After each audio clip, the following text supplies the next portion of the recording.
Good evening, you're watching NDTV with me, Rishika Barua. It's been a sad day today. Rishi Kapoor, legend, superstar, actor, died at the age of 67. He was battling leukemia and had been at a Mumbai hospital for the last few days. There have been a lot of questions that have been coming in on whether India is seeing an unprecedented rise in the number of cancer cases. Remember, just yesterday, actor Irfan Khan lost his life to cancer. Arun Jaitley earlier this year lost his life to cancer as well. We'll ask our doctors a little bit about what is going on. Is India the brink of a cancer epidemic? And especially at a time when we're also battling a pandemic, what does this mean? How critical is it for cancer patients? Joining us on the broadcast this evening, Dr. Purushottam Chatterjee is a consultant endocrinologist and diabetologist with the Apollo Hospital in Kolkata. Dr. Shantanu Guha, professor and head of Department of Cardiology, is also with us from a medical college in Kolkata. Appreciate you, doctors, for being with us on the broadcast. Dr. Chatterjee, if I could begin by asking you, sad day today with Rishi Kapoor passing away. There are lots of questions about, cancer, those battling cancer at a time when India is, facing an unprecedented lockdown. There is a pandemic. What advice would you give? What would you like to tell, those who are in this very difficult fight? Thank you for having me in your program. The important issue that you have asked, one important question, that whether incidence of cancer is rising or not. It is yes. In India, we are getting more number of cancer patients, different types of cancer, and particularly in the present scenario of this COVID pandemic, the cancer patients are definitely at high risk of getting this infection from the society. Now, if we talk about cancer patients, we can divide the cancer patients into two groups. One, those who have already completed their therapy, they are stable, they are otherwise normal, they have got much less chance of having this infection. Otherwise, those patients who have so-called active disease planning for therapy like surgery, chemotherapy or immunotherapy, they are at very high risk of developing this coronavirus infection, that too in moderate to severe form. So these people must be taken care of very carefully, and it has to be done by a special team. Right. So a lot of careful and care and of course critical care is needed for cancer patients. I just want to also clarify at the moment that Irfan Khan and Rishi Kapoor, both of course were battling cancer for the last 2 years. Their deaths, however, are not related in any way to the coronavirus. We're just asking larger questions on difficulties that are being faced by cancer patients at a time when the world is battling a pandemic. Our first caller, Bimal, is on the phone line from Guwahati. Go ahead. Hello. Yes, go ahead. Hello, I am Bimal from Guwahati. I have a question for both of the doctors. There is a study regarding nicotine patch in France, I think. So, is this working? All right, Dr. Guha, would you like to take that on? Any clarification regarding the use of nicotine patch? Some reports came up that in the incidence of coronavirus infection was slightly less in smokers, and from that this came up, but this doesn't have much of a ground. So nicotine patch treatment has not been advocated by any world authorities. All right, is there anything, Dr. Chatterjee, that you'd like to add? And I think whatever report has been, what the caller is telling about, it is a very small study. You can't call it a study. It is a simple observation. So it is very important to understand that observation cannot be put into therapeutic trial. So these are all anecdotal reports. We don't take it seriously as a scientific material. Right. All right, so a lot of studies that are out there in the public domain, but before you do take anything seriously, it's important that you check with your doctor and only act on the advice of a doctor. Mr. Narsimha is dialing in from Hyderabad. Go ahead. J.S. Chawla, I beg your pardon. G.S. Chawla is joining us from Ludhiana. Go ahead, sir. Yes, Rishka, my question is, the face mask, which is general public wears, does not protect our eyes from the virus. Is there any eye drop which can help us to reduce the virulency of the virus when it invades through your eyes? All right. Would you like to take that on, Dr. Guha? The mask doesn't protect the eyes. How can one contract the virus through the eyes? No eye drop has been developed which can protect against this virus. That is for sure. But for those who are coming in very close contact with the patients, like frontline workers, like those doctors, nurses, etc., we use either a goggles or a face shield to protect it. For ordinary people in the road, on the street, it is not necessary to use those things. All right, but Dr. Chatterjee, can you contract the infection through your eyes? And if you're wearing a mask, then should you perhaps also be wearing glasses when you step out? Yeah, definitely. If you put your finger which has touched some unknown or suspected surface containing the virus and put it in your eyes, right, then virus can be directly transmitted through here into your body and your respiratory tract. So don't touch your eyes with your bare finger. If you want to have any, if you have any problem in your eyes, you can wash your hand first. Then you can wash your eyes with plain water. All right. There is no medicine for that. All right. Our next caller, Mr. Narasimha, is dialing from Hyderabad. Go ahead. Okay. Good evening, madam. Good evening, sir. Go ahead. Madam, I would like to ask questions regarding regarding cancer. Madam, which precautions I have to take due to which precautions I have to take to relieve from cancer in view of COVID-19? All right. Doctor, we've talked about this. Dr. Chatterjee, would you like to come in here? Precautions that, one can take, especially if you are somebody who's battling cancer at a time of a pandemic like this. I have already mentioned that you can divide the cancer patients into two groups. Group 1 who are stable and not on therapy. So they can take the measures as advised by WHO, ICMR, no problem about that. Right. But most important thing for those people who are undergoing treatment or having active disease, they must treat them like an healthcare professional who uses PPEs and all the precautions. So they are the highest category of risk. So if you go out, use PPE. If you have a date for chemotherapy or something or some other treatment, you have to take utmost care and you must talk to your doctor what to do, what not to do. Yes, in fact, that was going to be my next question. Dr. Guha, if you'd like to weigh in, what about patients who are undergoing treatment or have to go for regular sessions of chemotherapy at a time like this when hospitals, of course, are an avoidable place? Yeah, this is risky, but they has to undergo the chemotherapy. That should not stop. Yes. That is the first answer. But for the fear of COVID-19, one should not stop their own chemotherapy. That will be more hazardous and that will be suicidal. So you should take all the precautions possible. What has been advocated by all the different authorities, all the governmental agencies. You wear the mask, you sanitize your hand as often as possible. Don't touch the face, mouth or nose, eyes, etc. Avoid them. Maintain social distancing. In every sphere of life, you have to maintain this thing.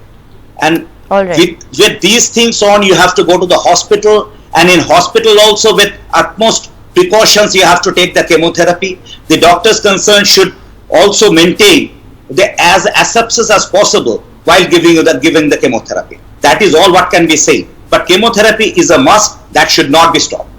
All right. So you cannot stop your treatment, especially if you're undergoing chemotherapy. You cannot stop your treatment. You just have to take all the precautions. Lali Sahni, our next caller, is on the phone line from New Delhi. Go ahead. Good evening, Dr. Saab. My question is that, this cancer is becoming more than common these days. Does this have anything to do with unhealthy, food habits, packaged foods, or stressful lifestyle? Is this in a way sort of lowering our level of immunity, or is this getting impacted by the very lifestyle these days because it's getting so much common? Thank you. All right, Dr. Guha, would you like to take that on, because I think you touched upon it earlier as well. We have that graphic up on our screen. Over 7 lakh people losing the battle to cancer. Over 11 lakh new cases being reported every year, and this is official ICMR data that we're putting out. Do you think that it has become a lifestyle-related problem? To a certain extent, definitely yes. There are so many carcinogens. What we are consuming, what we are coming in contact.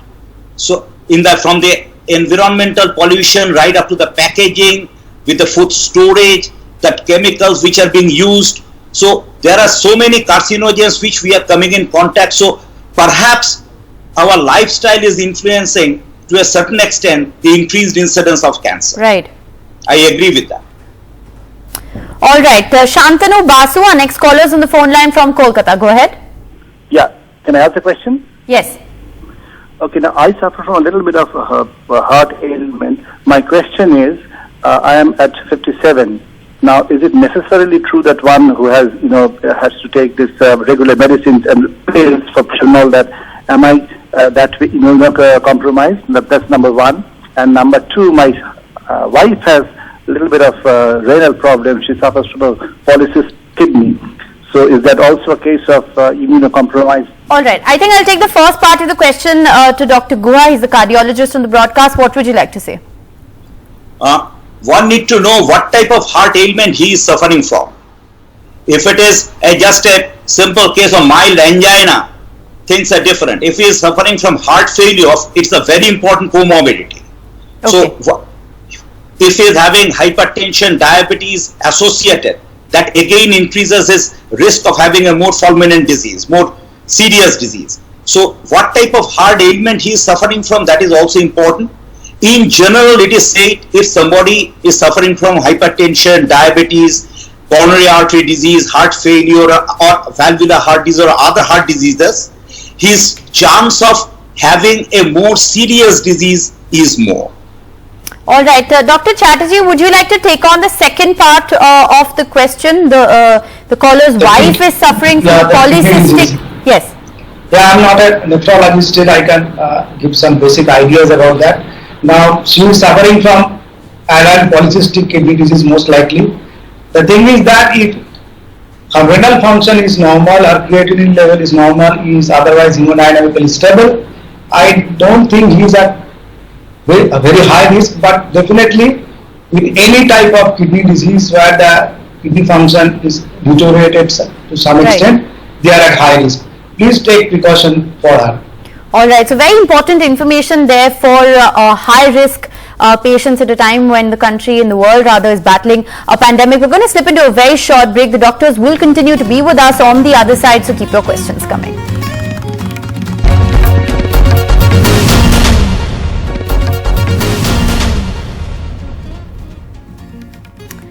Welcome back. Dr. Purushottam Chatterjee and Dr. Shantanu Guha continue to be with us. Our next caller is joining us, Biswa from Pune. Go ahead. Well, I wanted to ask one question to doctor. The topic is this, currently we came to know from the doctor, the number of cancer patients are growing exponentially in our country. That's number one. At the same time, we also have this pandemic topic on this coronavirus for some time. So now going back to my cancer topic, is there any broad level to-do list can be, explained by the doctor, kind of what to do and what not to do, top 10, maybe top 5 items? Can we know that, in order to this cancer topic, now these are the things that I should do or should not do. All right, Dr. Guha, would you like to take that on? I may have a very less chances to have a cancer for me. All right. Dr. Guha, would you like to take that on? This I have to answer just as a general, as a doctor, not as a cardiologist, because the oncology is not my subject. Right. Things which is usually being said, don't smoke, smoking should be prohibited, should stop, don't consume excessive alcohol. Alcohol sometimes produces some problem in the stomach. Then some of the dyes they can produce cancer. You need to avoid those dyes. And these sort of things, there are several things in the food packaging and other things, in food, in the processed foods and in some preservatives. Right. There may be some things which can produce cancer, but this is beyond the scope of this particular show, I suppose. Okay. So whole host of issues, of course. Dr. Chatterjee, is there anything that you'd like to add to that in terms of prevention? Yeah, now I can tell you, as far as development of cancer is concerned, we tell three important things related to cancer development. Number one is genetic preponderance. Right. Second is environment, and third we jokingly call bad luck. So these three are important issues of the first two, that is gene. Definitely, we now have a greater understanding about roles of different genes in the development of cancer. Right. And actually, what is happening now, what the previous caller was asking, that there is a lot of changes in our environment in both micro and macro level. Yes. So what Dr. Guha rightly said, the different food additive, preservatives, our lifestyle, smoking, alcohol, lack of physical activity, everything is changing the environment. Factors. So I think lifestyle and the point that you raise about having a genetic predisposition to cancer is also very interesting, and luck, of course, is a whole new domain of conversation. Murli, our next caller, is joining us from Bangalore. Go ahead. Hi, Rishika. Good evening, and good evening to the doctors. My question is, once the lockdown is lifted, what are the measures that are need to be taken? Since what I see from Bangalore is, I don't see any social distancing or physical distancing are being maintained, since India lacks infrastructure. All right. Dr. Guha, would you like to take that on? I just couldn't get the question. Can you please repeat it? Post the lockdown, what are the kind of preventive measures that one ought to take once life does limp back to normalcy? First, I want to make one comment. When this lockdown should be taken out, that itself, there is a debate. Right. It should be region-wise. If somebody is in a green zone, lockdown can be taken off after 3rd of May. But if somebody in a red zone, that is in a hot spot, lockdown should be strictly enforced. Right, and that's probably what is going to happen. But irrespective, if you are somebody who's going to be moving out or stepping out, what are the kind of precautions? All the precautions which has been said till now, that is frequent sanitization of the hand or frequent hand washing with soap and water, use of mask, don't touch your eyes, nose or mouth. What Dr. Guha is essentially saying, Dr. Chatterjee, would you like to come in as well? What he's essentially saying is that the same rules will apply even once the lockdown is lifted. Is there anything that you'd like to add? Yes, I fully agree with him. There is we don't know when it's going to end, number one. Number two, we even don't know how long the virus will circulate in our society. So it is better to take all the precautions that we are taking for the time being, unless we get a proper evidence that when to down your guards. All right, very interesting. So, of course, questions coming in on what to do in a post-lockdown scenario, and both the doctors agree that all measures that you are following or good practices that you're following during the period of the lockdown will apply even after. Appreciate you, doctors, for sparing the time and being with us on the broadcast. That's all we have time for on the show this evening. Thank you for watching.